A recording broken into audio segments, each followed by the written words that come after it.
يدلنا التصميم المتقن المنظم على وجود مصمم مبدع.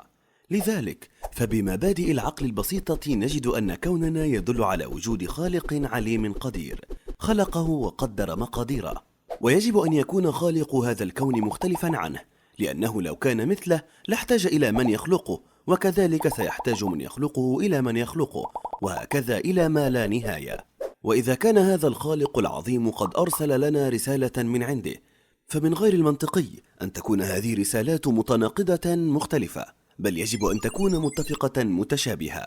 لذلك فلا بد أن دينا واحدا من هذه الأديان هو الصواب، وباقي الأديان باطلة. فكيف يمكننا إذن أن نعرف الدين الصحيح بين كل هذه الأديان؟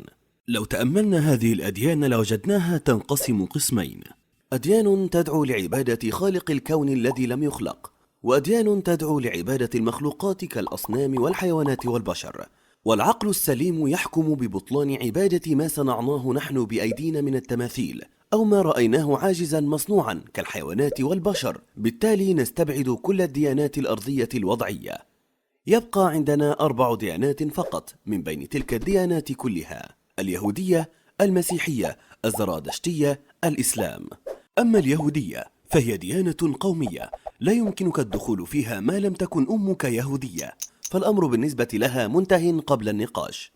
وأما المسيحية فعندها خلل في أصل فكرة التوحيد، لأنهم يعبدون الآب والابن والروح القدس، أو يؤلهون المسيح، ولا يمكن أن يكون لهذا الصنع المتقن أكثر من خالق، لأنه يؤدي للتناقض والاختلاف بين الآلهة، وبالتالي فساد الكون، ولا يؤدي لهذا الإتقان.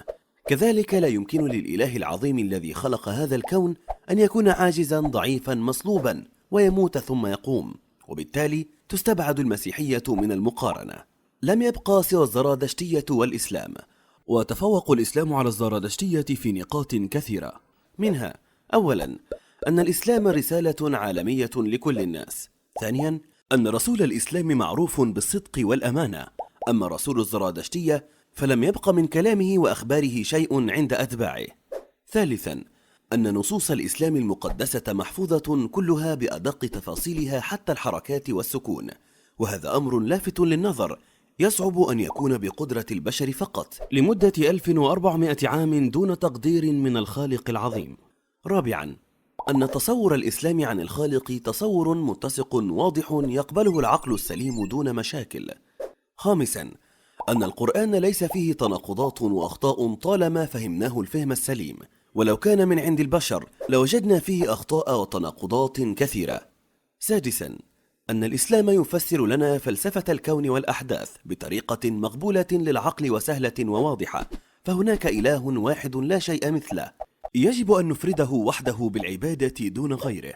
أرسل لنا بشرا ليكونوا تطبيقا عمليا أمامنا لأوامره، وليثبت لنا حينما يطبقون أوامره أن أوامره يستطيعها البشر. الحياة اختبار، لذلك هناك المرض والألم والشر. نحن موجودون هنا في الدنيا لنطيع الخالق ونطبق أوامره ثم نحاسب على ذلك.